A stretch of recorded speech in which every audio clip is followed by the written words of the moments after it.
ಶ್ರೀ ಗುರುಭ್ಯೋ ನಮಃ. ಇವತ್ತು ಭಗವದ್ಗೀತೆ ಮಹಾತ್ಮ್ಯ, ಪದ್ಮಪುರಾಣದಲ್ಲಿ ಏನು ಭಗವದ್ಗೀತೆ ಮಹಾತ್ಮ್ಯವನ್ನ ವೇದವ್ಯಾಸರು ವರ್ಣಿಸಿದ್ದಾರೆ ಅದರಲ್ಲಿ 6ನೇ ಅಧ್ಯಾಯದ ಬಗ್ಗೆ ತಿಳ್ಕೊಳ್ಳೋಣ. 6ನೇ ಅಧ್ಯಾಯದ ಟೈಟಲ್ಲು ಅರಸನನ್ನು ಮಣಿಸಿದ ಅವಧೂತ. ಮಣಿಸಿದ ಅಂದ್ರೆ ಸೋಲಿಸಿದ, ಅವನನ್ನ ಡಿಫೀಟ್ ಮಾಡ್ತಾರೆ. ಅವಧೂತರು ಅಂತಂದ್ರೆ ಸನ್ಯಾಸಿಗಳು. ಅವಧೂತರು ಅರಸನನ್ನೇ ಮಣಿಸ್ತಾರೆ, ಅರಸನನ್ನೇ ಸೋಲಿಸ್ತಾರೆ. ಅರಸ ಅಂದ್ರೆ ಕಿಂಗ್. ಯಾವ ರೀತಿ ಅನ್ನೋಂಥದ್ದು ಗೊತ್ತಾಗ್ತಾ ಹೋಗುತ್ತೆ. ಅಂದ್ರೆ ಸನ್ಯಾಸಿಗಳೇನೆ ಎಲ್ರೂನು. ಅದರಲ್ಲಿ ಬೇರೆ ಬೇರೆ ಕ್ಯಾಟಗರೀಸ್ ಇದೆ. ಪರಮಹಂಸರು, ಹಂಸರು, ಕುಟೀಚಕರು, ಅವಧೂತರು, ಈ ರೀತಿ ತುಂಬಾ ಬೇರೆ ಬೇರೆ ತರದ್ದು. ಅದರಲ್ಲಿ ಅವಧೂತರು ಅಂತ ಕೂಡ ಒಂದು ಕ್ಯಾಟಗರಿ. ಪ್ರತಿಷ್ಠಾನಪುರ ಅಂತ ಒಂದು ಗೋದಾವರಿ ತೀರ, ಗೋದಾವರಿ ನದಿ ತೀರದಲ್ಲಿ ಒಂದು ಸಿಟಿ, ನಗರ, ಪ್ರತಿಷ್ಠಾನಪುರ ಅದರ ಹೆಸರು. ಅಲ್ಲಿ ಪಿಪ್ಪಲೇಶ್ವರ ಅಂತ ಒಂದು ಶಿವನ ದೇವಸ್ಥಾನ ಇರತ್ತಂತೆ. ಪ್ರತಿಷ್ಠಾನಪುರದಲ್ಲಿ ಪಿಪ್ಪಲೇಶ್ವರ ಅಂತ ಶಿವನ ದೇವಸ್ಥಾನ. ಅಲ್ಲಿ ಯಾವ ರೀತಿ ಇರುತ್ತೆ ಅಂದ್ರೆ ಅದನ್ನ ವ್ಯಾಸರು ವರ್ಣಿಸ್ತಾರೆ.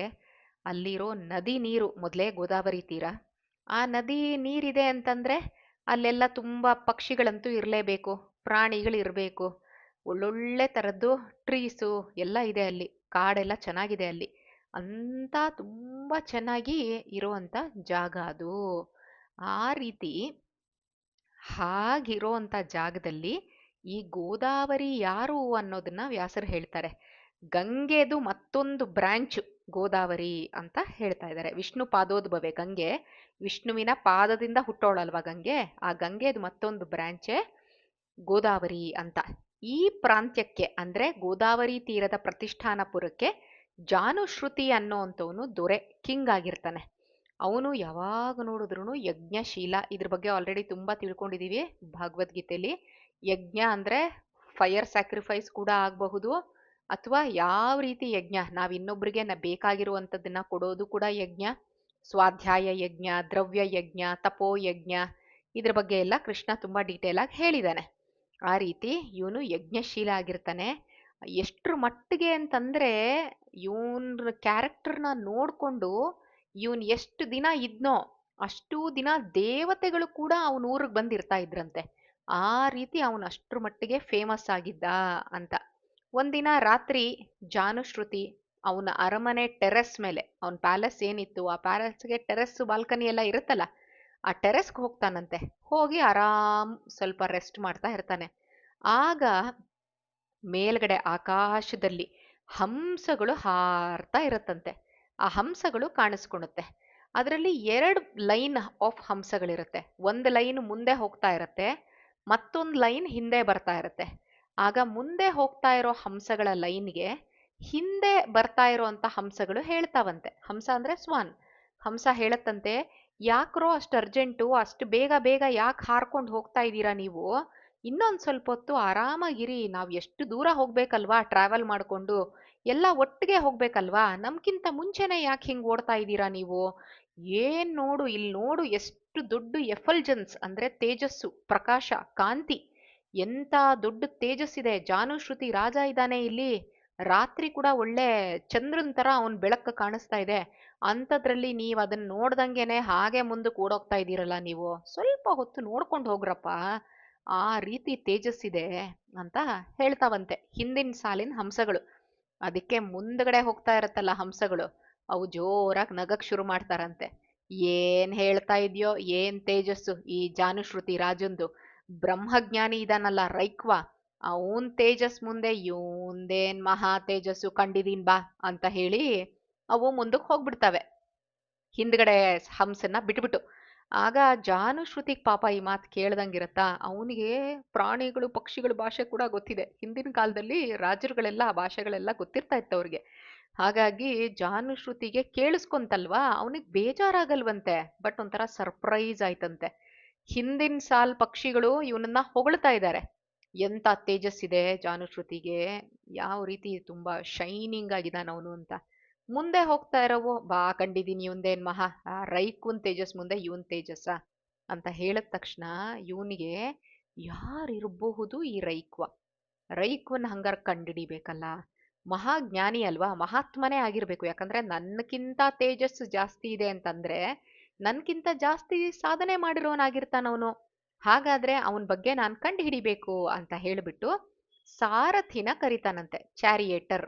ಸಾರಥಿನ ಕರೆದ್ಬಿಟ್ಟು ಹೇಳ್ತಾನಂತೆ, ಎಲ್ಲಾದ್ರೂ ಹುಡುಕು, ರೈಕುನ್ನ ಕರ್ಕೊಂಬ ನನ್ನ ಹತ್ರ ನೀನು ಅಂತ ಹೇಳ್ತಾನೆ ಸಾರಥಿಗೆ. ಸಾರಥಿ ಸುಮ್ಮನೆ ಎಲ್ಲಂದ್ರಲ್ಲಿ ಹೋಗ್ಲಿಲ್ಲ, ಅವನು ಸ್ವಲ್ಪ ಬುದ್ಧಿ ಇರೋ ಸಾರಥಿ. ಯಾಕಂದ್ರೆ ಅಂತ ಬ್ರಹ್ಮಜ್ಞಾನಿ ಅವ್ರು ಎಲ್ಲಿರ್ತಾರೆ? ಸಾಮಾನ್ಯವಾಗಿ ತೀರ್ಥಕ್ಷೇತ್ರಗಳಲ್ಲೇ ಇರಬೇಕು, ದೇವಸ್ಥಾನಗಳಲ್ಲೇ ಇರಬೇಕು. ದೇವಸ್ಥಾನ ಬಿಟ್ಟು ಇನ್ನೆಲ್ಲಾದ್ರೂ ಬಾರು ಕ್ಲಬ್ಬಲ್ಲಿ ಹುಡ್ಕಕ್ಕಾಗತ್ತಾ ಅವ್ರನ್ನ, ಅಂತ ಮಹಾತ್ಮರ್ನ?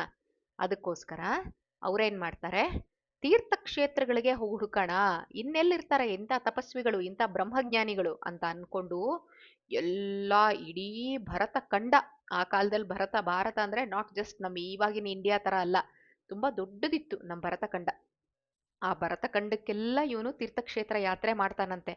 ಕಾಶಿ, ಗಯಾ, ದ್ವಾರಕ, ಜಗನ್ನಾಥ್ಪುರಿ, ಪ್ರಭಾಸ, ಉಜ್ಜಯಿನಿ, ಓಂಕಾರೇಶ್ವರ, ಕೊಲ್ಹಾಪುರ, ಅಮಲಗಿರಿ, ಸೋಮನಾಥ, ಹರಿಹರ, ಶ್ರೀಶೈಲ, ಪಂಡ್ರಾಪುರ, ತ್ರಯಂಬಕೇಶ್ವರ, ಮಥುರಾ, ಕುರುಕ್ಷೇತ್ರ.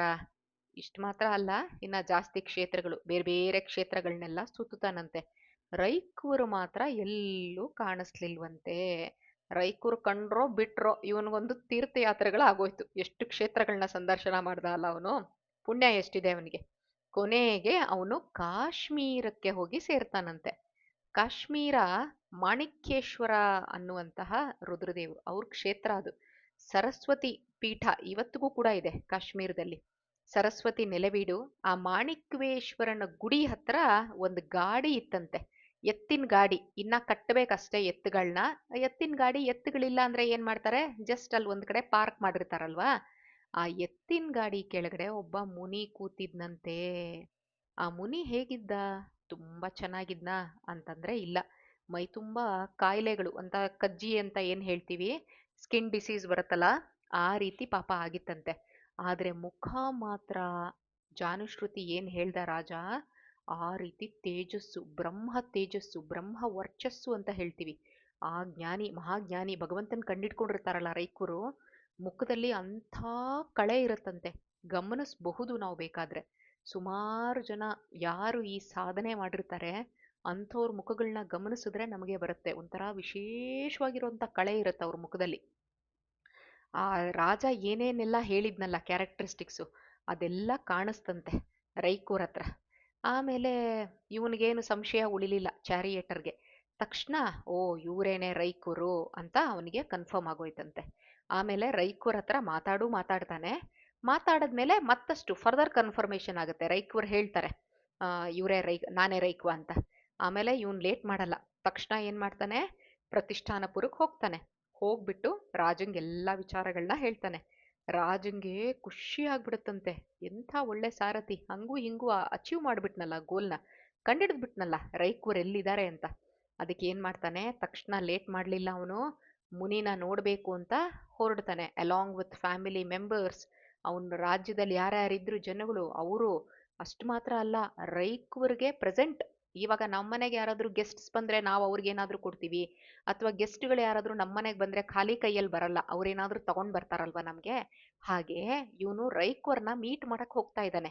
ಅವಾಗ ಏನೆಲ್ಲ ತಗೊಂಡ್ ಹೋಗ್ಬೇಕು ಅಂತ ಹೇಳ್ಬಿಟ್ಟು, ರಥ ಅಂದ್ರೆ ಕುದುರೆಗಳನ್ನ ಕಟ್ಟಿರೋ ಅಂತ ರಥ, ಎಷ್ಟೋ ಮುತ್ತಿನ ಮಾಲೆಗಳು, ಒಳ್ಳೊಳ್ಳೆ ಗಾರ್ಲ್ಯಾಂಡ್ಗಳು, ಪರ್ಲ್ ಪರ್ಲ್ ನೆಕ್ಲೆಸ್, ಆಮೇಲೆ ಸಾವಿರಾರು ಹಸುಗಳಂತೆ, ಎಷ್ಟೋ ಸಾವಿರ ಹಸುಗಳು, ರೇಷ್ಮೆ ವಸ್ತ್ರ, ಇದನ್ನೆಲ್ಲ ತಗೊಂಡು ಹೋಗ್ತಾನಂತೆ. ತಗೊಂಡು ಹೋಗ್ಬಿಟ್ಟು ರೈಕ್ವರ್ ಮುಂದೆ ಇಟ್ಬಿಟ್ಟು ರೈಕ್ವರ್ಗೆ ನಮಸ್ಕಾರ ಮಾಡ್ತಾನಂತೆ. ಆದ್ರೆ ರೈಕ್ವರ್ ಮಾತ್ರ, ಅವ್ರ ಎಕ್ಸ್ಪ್ರೆಷನ್ ತುಂಬಾ ವಿಚಿತ್ರವಾಗಿತ್ತಂತೆ. ಅವ್ರು ಯಾವ ರೀತಿ ರಿಯಾಕ್ಟ್ ಮಾಡಿದ್ರು ಅಂತಂದ್ರೆ, ಶೂದ್ರ ಅಂದ್ರೆ ತುಂಬಾ ಲೋ ಕ್ಲಾಸ್ ಅಂತ. Low class in the sense it's not again caste, ಅಂದ್ರೆ ಶೂದ್ರ ಮೆಂಟಾಲಿಟಿ ನಿಂದು ಅಂತ. ನನ್ನನ್ನು ನೀನ್ ಏನ್ ಅನ್ಕೊಂಡ್ಬಿಟ್ಟಿದ್ಯಾ, ನಿನಗೆ ನನ್ನ ಬಗ್ಗೆನೇ ಗೊತ್ತಿಲ್ಲ, ಇದೆಲ್ಲ ನೀನೇ ಇಟ್ಕೋ, ಇಲ್ಲಿಂದ ಮೊದ್ಲು ಹೋಗ್ತಾ ಇರು, ನೀನು ಜಾಗ ಖಾಲಿ ಮಾಡು ಅಂತ ಹೇಳ್ತಾರಂತೆ. ಇವನಿಗೆ ಎಷ್ಟು ಶಾಕ್ ಆಗ್ಬಿಡ. ಯಾಕಂದ್ರೆ ಇವನು ರಾಜ, ರಾಜನ ಅಂತಸ್ತಿಗೆ ತಕ್ಕನ ಹಾಗೆ ಏನ್ ಮಾಡಿದಾನೆ, ಗಿಫ್ಟ್ಗಳನ್ನ ತಗೊಂಡು ಹೋಗಿದ್ದಾನೆ. ಬಟ್ ಇವನ್ ತಗೊಂಡು ಹೋಗಿದಾನಲ್ಲ ಗಿಫ್ಟು, ಆ ಕುದುರೆ ಕಟ್ಟಿರುವಂತ ರಥ, ಸಾವಿರಾರು ಹಸುಗಳು, ರೇಷ್ಮೆ ವಸ್ತ್ರ, ಮುತ್ತಿನ ಹಾರ ಇದನ್ನೆಲ್ಲ ತಗೊಂಡ್ ಪಾಪ ರೈಕ್ವಿರ್ಗೆ ಏನಾಗ್ಬೇಕಾಗಿದೆ, ಇರೋದಕ್ ಮನೆನೇ ಇಲ್ಲ. ಅವ್ರ ಗಾಡಿ ಕೆಳಗಡೆ ಮಲ್ಕೊಂಡಿದ್ರು ಆ ಸಾರಥಿ ಬಂದಾಗ. ಹಾಗಿರ್ಬೇಕಾದ್ರೆ ಮನೆ ಅವಶ್ಯಕತೆನೇ ಅವ್ರಿಗಿಲ್ಲ, ಅಂಥದ್ರಲ್ಲಿ ಆಕಾಶನ್ನೇ ಅವರು ಆಲ್ರೆಡಿ ಇದು ಮಾಡ್ಕೊಂಡಿದ್ದಾರೆ ಅವರು. ಹಾಗೆ ಇವಂದೆಲ್ಲ ಏನಕ್ಕೆ ಬೇಕಾಗಿದೆ? ಇವನು ಬ್ರಹ್ಮಜ್ಞಾನಿನ ಯಾವ ತರ ಲೆಕ್ಕ ಹಾಕ್ದ ಹಾಗಾದ್ರೆ? ಬ್ರಹ್ಮಜ್ಞಾನಿಗಳು ನಾನು ಬೇಕಾದಂಗೆ ಕಾಸ್ಟ್ಲಿ ಪ್ರೆಸೆಂಟ್ ಕೊಟ್ಬಿಟ್ರೆ ನನ್ನ ಮೇಲೆ ತುಂಬಾ ಪ್ಲೀಸ್ ಆಗಿ ನನಗೆ ವರ ಕೊಟ್ಬಿಡ್ತಾರೆ ಅಂತ ಇವನು ಅನ್ಕೊಂಡಿದ್ನೋ ಏನೋ. ಆಕ್ಚುಲಿ ಬ್ರಹ್ಮಜ್ಞಾನಿಗಳಿಗೆ ಲೌಕಿಕ ಸಂಪತ್ತಿಂದ ಏನೂ ಆಗ್ಬೇಕಾಗಿಲ್ಲ. ನಾವಾದ್ರೆ ನಮ್ಗೆ ಯಾರಾದ್ರೂ ಈ ತರ ತಗೊಂಬಂದ್ ಕೊಟ್ಟಿದ್ರೆ ಜಾನುಶ್ರುತಿ ಪಾದಾನೇ ತೊಳೆದು ಬಿಡ್ತಾ ಇದ್ವೋ ಏನ್ ಕತೆನೋ. ಆ ತರ ರೈಕ್ಯೂರ್ ಮಾಡ್ಲಿಲ್ಲ. ಹೋಗ್ತಾ ಇರೋ ಮೊದ್ಲು ಇಲ್ಲಿಂದ ಜಾಗ ಖಾಲಿ ಮಾಡು ಅಂತ ಬೈತಾರೋರು. ರಾಜಂಗೆ ತುಂಬಾ ಹೆದರಿಕೆ ಆಗುತ್ತಂತೆ. ಶಾಪ ಗೀಪ ಕೊಟ್ಬಿಟ್ರೆ, ಯಾಕಂದ್ರೆ ಋಷಿಗಳು ಅವರು ಆಲ್ರೆಡಿ ಮುನಿಗಳು, ಶಾಪಾನುಗ್ರಹ ಶಕ್ತರು. ಅನುಗ್ರಹ ಕೂಡ ಮಾಡ್ತಾರೆ, ಬ್ಲೆಸ್ಸಿಂಗ್ಸು, ಅದೇ ತರ ಶಾಪ ಕರ್ಸ್ ಕೂಡ ಕೊಟ್ಬಿಡ್ತಾರೆ. ಅದಕ್ಕೆ ಅವನೇನ್ ಮಾಡ್ತಾನಂತೆ, ತುಂಬಾ ಹೆದರಿಕೆ ಆಗಿ ಮತ್ತೆ ಇನ್ನೊಂದ್ಸರಿ ಕಾಲಿಗೆ ಬೀಳ್ತಾನಂತೆ. ಮಹಾತ್ಮ ದಯವಿಟ್ಟು ಕ್ಷಮಿಸ್ಬಿಡಿ, ನೀವ್ ಏನಿಷ್ಟು ಅದ್ಭುತವಾಗಿರೋ ತೇಜಸ್ಸಿದೆ ನಿಮ್ಗೆ, ನಿಮ್ ಮಹಿಮೆ ಅಂತೂ ಕೇಳೋದೇ ಬೇಕಾಗಿಲ್ಲ. ಯಾಕಂದ್ರೆ ಹಂಸಗಳೇ ಹೇಳ್ಬಿಟ್ಟು ಹೋದ್ವಲ್ಲ ಇವನ್ ಮಹಿಮೆನ, ಬೇರೆ ಮನುಷ್ಯರು ಹೇಳೋದ್ ಬೇಕಾಗಿಲ್ಲ ರೈಕ್ವನ್ ಮಹಿಮೆನ. ಪಕ್ಷಿಗಳು ಹೇಳ್ಬಿಟ್ಟು ಹೋಗ್ತಾ ಇದಾವೆ ರೈಕೂರ್ ತೇಜಸ್ ಹೇಗಿದೆ ಅಂತ. ಆ ರೀತಿ ನನಗ್ ದಯವಿಟ್ಟು ನೀವು ಉಪದೇಶ ಕೊಡಿ, ನಿಮ್ದೇನ್ ಸೀಕ್ರೆಟ್ ಇದು, ಯಾವ ರೀತಿ ನೀವು ನಿಶ್ಚಿಂತೆಯಾಗಿದ್ದೀರಾ, ಇಷ್ಟೊಂದೆಲ್ಲ ತೇಜಸ್ ಎಲ್ಲಿಂದ ಬಂತು ನಿಮ್ಗೆ ಅಂತ ನನಗೆ ಹೇಳಿ ಅಂತ ಅಂದಾಗ ರೈಕೂರ್ ಹೇಳ್ತಾರಂತೆ, ನಾನ್ ಪ್ರತಿದಿನ ಗೀತೆ 6ನೇ ಅಧ್ಯಾಯವನ್ನ ಪಠಿಸ್ತೀನಿ, ಅಂದ್ರೆ ಓದ್ತೀನಿ, ಅದಕ್ಕೋಸ್ಕರ ನನಗೆ ಈ ರೀತಿ ಮಹಿಮೆ ಸಿಕ್ಕಿದೆ ಅಂತ ಹೇಳ್ತಾರಂತೆ. ರಾಜ ತಡ ಮಾಡ್ಲಿಲ್ಲ, ನನಗೂ ದಯವಿಟ್ಟು 6ನೇ ಅಧ್ಯಾಯವನ್ನ ಉಪದೇಶ ಮಾಡಿ ಅಂತ ಕೇಳ್ಕೊತಾನೆ. ಆಗ ರೈಕ್ವರ ಅನುಗ್ರಹಕ್ಕೆ ಪಾತ್ರನಾಗ್ತಾನೆ. ನಾವು ಅಷ್ಟೇ ಹೋದೋರ್ ಮುಂದೆ ಏನೇನೋ ಕೇಳ್ಕೊತೀವಿ ತಲೆ ಇಲ್ದಂಗೆ. ನಮ್ಗೆ ರಾಯರು ಏನ್ ಕೊಡ್ತಾರೆ ಬಿಟ್ರೆ ಭಗವಂತನೇ ಕೊಟ್ಬಿಡ್ತಾರೆ, ನಮ್ಗೆ ಭಗವಂತನ ಹತ್ರ ಕರ್ಕೊಂಡು ಹೋಗ್ಬಿಡ್ತಾರೆ. ಅಂಥದ್ರಲ್ಲಿ ನಾವು ಹೋಗಿ ಯಾವ್ದೋ ಮನೆ ಕೊಡಿ, ಮತ್ತೊಂದ್ ಕೊಡಿ, ಇನ್ನೊಂದ್ ಕೊಡಿ, ಚಿಲ್ರೆ ಪಲ್ರೆ ಕೇಳ್ಕೊಂಡಿರ್ತೀವಿ. ನಮ್ಗೆ ಗೊತ್ತೂ ಆಗಲ್ಲ. ದೊಡ್ಡ ರಾಜ ಅಥವಾ ಪ್ರೈಮ್ ಮಿನಿಸ್ಟರ್ ಹತ್ರ ಹೋಗ್ಬಿಟ್ಟು 10 ರೂಪೀಸ್ ಕೊಡು ಅಂತಂದ್ರೆ ನಮ್ ಯೋಗ್ಯತೆಗೆ, ಹಂಗೆ ಬೇಕಾದ್ರೆ ಕೋಟಿಗಟ್ಲೆ ಕೊಡ್ತಾರೆ, ಅಂಥವ್ರ ಹತ್ರ ಹೋಗಿ 10 ರೂಪಾಯಿ ಕೇಳೋದು, ಆ ರೀತಿ ನಮ್ ಯೋಗ್ಯತೆ. But Raja is very brilliant. ಅದಕ್ಕೆ ರಾಜ ಬೇರೆ ಏನು ಕೇಳಲಿಲ್ವಂತೆ. ಅವನ್ ತಕ್ಷಣ ಏನ್ ಮಾಡ್ದ, 6ನೇ ಅಧ್ಯಾಯದ ಉಪದೇಶ ಕೊಡಿ ಅಂತ ಕೇಳ್ಕೊಂಡ. ಆ ಉಪದೇಶನ ತಗೊಂತಾನೆ, ಅವನು ಜಪ ಮಾಡಕ್ ಶುರು ಮಾಡ್ತಾನೆ 6ನೇ ಅಧ್ಯಾಯ. ಕೊನೆಗೆ ಸದ್ಗತಿಗೆ ತೆರಳ್ತಾನೆ. ಸದ್ಗತಿ ಸಿಕ್ಕತ್ತವನಿಗೆ, ಮೋಕ್ಷ ಪ್ರಾಪ್ತಿ ಆಗತ್ತ ಅವನಿಗೆ. ಅವನ್ ಜೊತೆ ಬಂದಿದ್ದ ಹಂಸಗಳು ಯಾರು ಹಾಗಾದ್ರೆ ಅಂತಂದ್ರೆ, ಸಾಕ್ಷಾತ್ ದೇವತೆಗಳು. ದೇವತೆಗಳ ಅವನ ಊರಲ್ಲೇ ಇದ್ಬಿಡ್ತಾ ಇದ್ರಂತಲ್ಲ ಟೆಂಟ್ ಹಾಕೊಂಡು, ಅವನು ಅಷ್ಟ್ರ ಮಟ್ಟಿಗೆ ಇದಾಗಿದ್ನಲ್ಲ ರಾಜ. ಹಾಗಾಗಿ ಆ ದೇವತೆಗಳು ರಾಜನ ಸ್ವಧರ್ಮನ್ನ ನೋಡಿ ಇನ್ಫ್ಲೂಯೆನ್ಸ್ ಆಗಿ, ಅಂದ್ರೆ ತುಂಬಾ ರಾಜ ಅಂದ್ರೆ ಕ್ಷತ್ರಿಯ, ಎಷ್ಟ್ ಚೆನ್ನಾಗಿ ಅವನ ಪ್ರಜೆಗಳನ್ನೆಲ್ಲ ಪಾಲನೆ ಮಾಡ್ತಿದ್ದ, ಇದನ್ನೆಲ್ಲ ನೋಡಿ ಅವ್ರಿಗೆ ಖುಷಿಯಾಗಿ ರಾಜನ್ಗೆ ಅನುಗ್ರಹ ಮಾಡಬೇಕು ಅಂತ ಹೇಳಿ ರೈಕ್ವರ ಬಗ್ಗೆ ಹಂಸಗಳ ರೂಪದಲ್ಲಿ ಬಂದು ಹೇಳು ಹೋಗಿದ್ದು ದೇವತೆಗಳೇ ಅನ್ನುವಂಥದ್ದನ್ನ ಇಲ್ಲಿ ಹೇಳ್ತಾರೆ. ಹಾಗೆ ರಾಜ ಜಾನುಶ್ರುತಿ ಅನ್ನುವಂಥವನು ರೈಕ್ವರನ್ನ ಭೇಟಿ ಮಾಡಿ ರೈಕ್ವರಿಂದ 6ನೇ ಅಧ್ಯಾಯವನ್ನ ಉಪದೇಶ ಪಡ್ಕೊಂಡು ಪಠಿಸ್ಬಿಟ್ಟು ಪ್ರತಿನಿತ್ಯ ಅವನು ಓದ್ಬಿಟ್ಟು ಸದ್ಗತಿಗೆ ಹೋಗ್ತಾನೆ ಅನ್ನೋದ್ರಲ್ಲಿ ನಮ್ಮ 6ನೇ ಅಧ್ಯಾಯದ ಮಹಾತ್ಮ್ಯ ಮುಗಿಯುತ್ತೆ. ಹಾಗಾದ್ರೆ ಗೀತೆ 6ನೇ ಅಧ್ಯಾಯದಲ್ಲಿ ಏನ್ ಹೇಳಿದಾನೆ ಭಗವಂತ ಅಂತಂದ್ರೆ, ಧ್ಯಾನದ ಬಗ್ಗೆ ವಿಶೇಷವಾಗಿ ಹೇಳಿದ್ದಾನೆ. ಮೆಡಿಟೇಷನ್ ಹೇಗ್ ಮಾಡಬೇಕು, ಧ್ಯಾನ ಆಸನ ಸಿದ್ಧಿ ಹೇಗ್ ಮಾಡ್ಕೋಬೇಕು, ಆಸನ ಅನ್ನೋಂಥದ್ದು ಹೇಗಿರ್ಬೇಕು, ಅದ್ರದ್ದು ಟೂ ಹೈ ಅಥವಾ ಟೂ ಲೋ ಇರಬಾರ್ದು ಅಂತ, ಈ ರೀತಿ ಪ್ರತಿಯೊಂದ್ರ ಬಗ್ಗೆನೂ ಹೇಳ್ತಾ ಹೋಗ್ತಾನೆ ಭಗವಂತ. ಧ್ಯಾನದ ಸ್ಥಿತಿ ಬಗ್ಗೆ ಇನ್ನು ಕೆಲವೊಂದ್ಸರಿ ಯೋಗ ಭ್ರಷ್ಟರು ಅಂತ ಕೂಡ ಬರುತ್ತೆ 6ನೇ ಅಧ್ಯಾಯದಲ್ಲಿ. ಅಂದ್ರೆ ಅವರು ದೇವರ್ ಆನ್ ದ ವೇ, ಅವ್ರ ಸಾಧನೆಯಲ್ಲಿ ಮುಂದುವರಿತಾ ಇದ್ರು, ಇದ್ದಕ್ಕಿದ್ದಂಗೆ ಏನಾಗೋಯ್ತು, ಅವ್ರಿಗೆ ದೇಹ ತ್ಯಾಗ ಆಗೋಯ್ತು. ಆಗ್ಲಿಲ್ಲ, ಫುಲ್ ಕಂಪ್ಲೀಟ್ ಮಾಡಕ್ ಆಗ್ಲಿಲ್ಲ ಅವ್ರಿಗೆ ಅವ್ರ ಲೈಫಲ್ಲಿ. ಅಂಥವ್ರ ಕತೆ ಏನ್ ಹಾಗಾದ್ರೆ, ಅರ್ಧಂಬರ್ಧ ಮಾಡಿಬಿಟ್ಬಿಟ್ರಲ್ಲ ಅವರು, ಅವ್ರೇನ್ ಅಚೀವ್ ಮಾಡ್ತಾರೆ, ಇದ್ರ ಬಗ್ಗೆ ಎಲ್ಲ 6ನೇ ಅಧ್ಯಾಯದಲ್ಲಿ ಹೇಳಿದ್ದಾರೆ. ಹಾಗಾದ್ರೆ 6ನೇ ಅಧ್ಯಾಯಕ್ಕೂ ಈ ಮಹಾತ್ಮೆಗೂ ಏನು ಒಂದಕ್ಕೊಂದು ಸಂಬಂಧ ಅನ್ನೋರ್ ತರ ಇದ್ರೆ, ಪದ್ಮಪುರಾಣದಲ್ಲಿ ಈ ಮಹಾತ್ಮೆ ಏನ್ ಬರುತ್ತೆ, ರೈಕ್ವರ್ ಕತೆ. ಅದು ಒಬ್ಬ ಯೋಗಿ ರೈಕ್ವರು. ರೈಕ್ವರು ಎಲ್ಲಿದ್ರು ಅನ್ನೋದನ್ನ ನಾವು ಯೋಚನೆ ಮಾಡ್ಬೇಕು.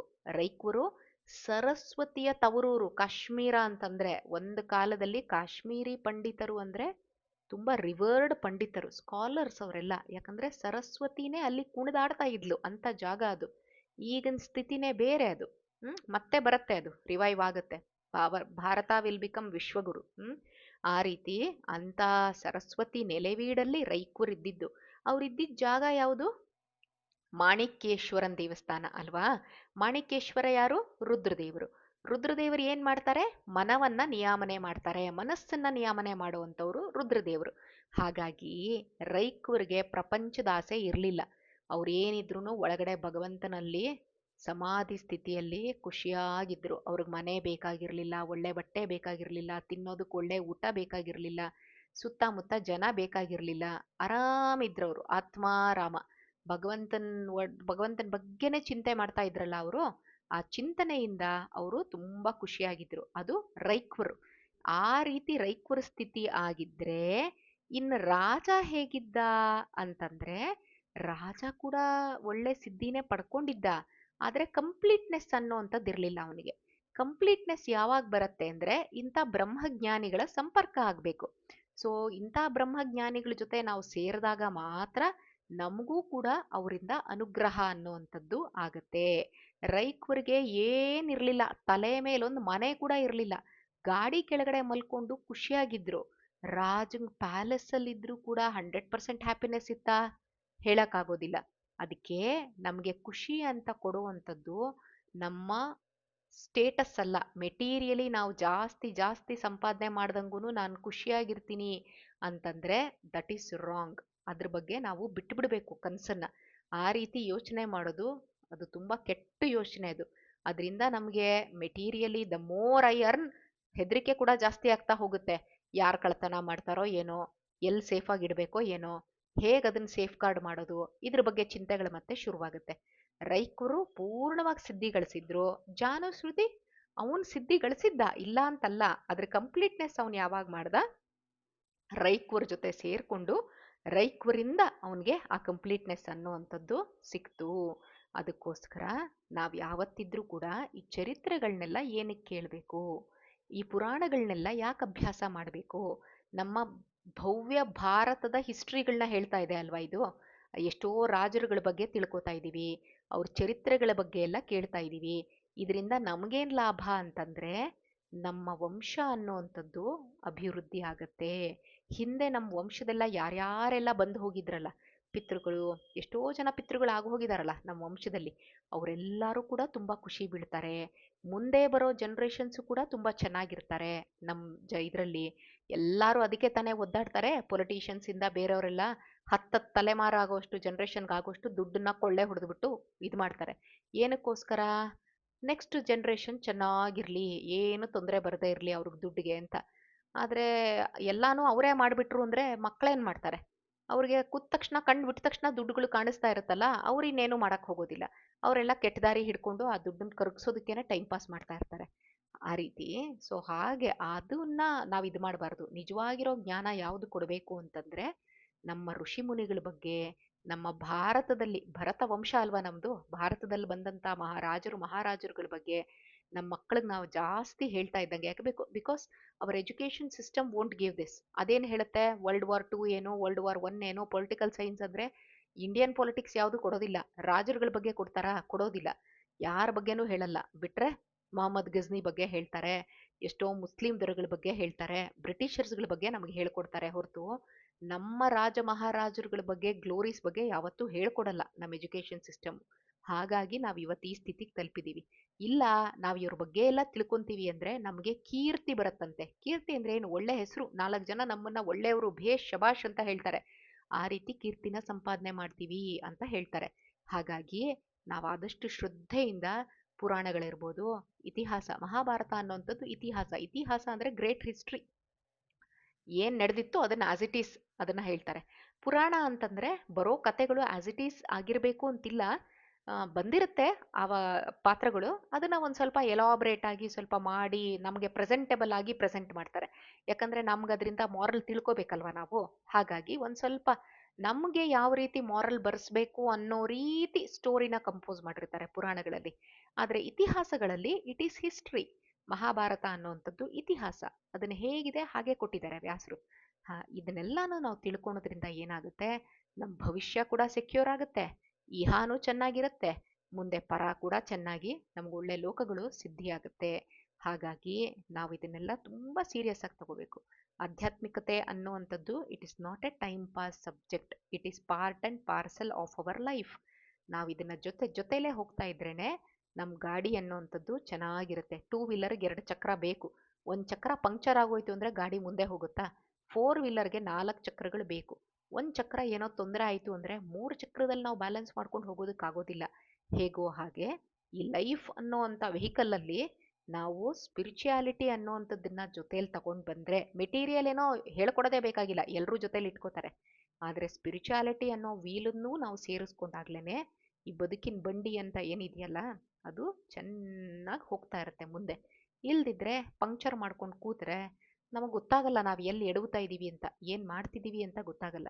ಸೊ ಹಾಗಾಗಿ ಇದ್ರ ಬಗ್ಗೆ ನಾವು ಜಾಸ್ತಿ ಗಮನ ಕೊಟ್ಟು, ಮಕ್ಕಳಾಗಿರ್ಬೋದು ದೊಡ್ಡವರಾಗಿರ್ಬೋದು, ಯಾರಿಗೆ ಜೀವನದಲ್ಲಿ ಒಳ್ಳೇದಾಗಬೇಕು ಅಂತಿದೆಯೋ ಅಂಥವರೆಲ್ಲ ಜಾಸ್ತಿ ಜಾಸ್ತಿ ಈ ಪುರಾಣಗಳನ್ನು ಶ್ರವಣ ಮಾಡಬೇಕು, ಕೇಳಬೇಕು. ಕೇಳಬೇಕು, ತಾವು ತಿಳ್ಕೊಂಡಿದ್ದನ್ನ ನಾಲ್ಕು ಜನಕ್ಕೆ ಹೇಳಬೇಕು. ಅದರಿಂದ ಪುಣ್ಯ ಸಂಪಾದನೆ ಮಾಡ್ಕೊಳ್ಬೇಕು. ಆವಾಗ ಆ ಪುಣ್ಯದಿಂದ ಏನಾಗುತ್ತೆ, ನಮ್ಮ ಕಷ್ಟಗಳು ದೂರ ಆಗ್ತಾ ಬರ್ತಾ ಇರುತ್ತೆ. ಅದಕ್ಕೋಸ್ಕರನಾದರೂ ಆ ಸೆಲ್ಫಿಶ್ ಮೋಟೋನ ಇಟ್ಕೊಂಡಾದ್ರೂ ನಾವು ಜಾಸ್ತಿ ಜಾಸ್ತಿ ನಮ್ಮ ಋಷಿ ಮುನಿಗಳ ಬಗ್ಗೆ ಆಗಿರ್ಬೋದು, ನಮ್ಮ ರಾಜ ಮಹಾರಾಜರುಗಳ ಬಗ್ಗೆ ಆಗಿರ್ಬೋದು, ಇದನ್ನೆಲ್ಲ ನಾವು ತಿಳ್ಕೊತಾ ಬರುವಂಥ ಅಭ್ಯಾಸನ ಈಗಲಿಂದನೇ ನಾವು ರೂಢಿಸ್ಕೋಬೇಕು, ಮಕ್ಕಳಿಗೂ ಹೇಳ್ಕೊಡ್ಬೇಕು ಅಂತ ಇಷ್ಟನ್ನ ಭಗವದ್ಗೀತೆ 6ನೇ ಅಧ್ಯಾಯದ ಮಹಾತ್ಮ್ಯ ಪದ್ಮಪುರಾಣದಲ್ಲಿ ಬರುವಂಥದ್ದು. ನಾಳೆಯಿಂದ ಭಗವದ್ಗೀತೆ 6ನೇ ಅಧ್ಯಾಯ ಏನು ಹೇಳ್ತಾ ಇದೆ, ಭಗವಂತ ಏನು ಹೇಳಕ್ ಹೊರಟಿದ್ದಾನೆ ಅನ್ನುವಂಥದ್ದನ್ನ ತಿಳ್ಕೊಳ್ಳೋಣ ಅಂತ ಹೇಳ್ತಾ, ಮಧ್ವಾಂತರ್ಗತ ಶ್ರೀಕೃಷ್ಣ ಅರ್ಪಣಮಸ್ತು.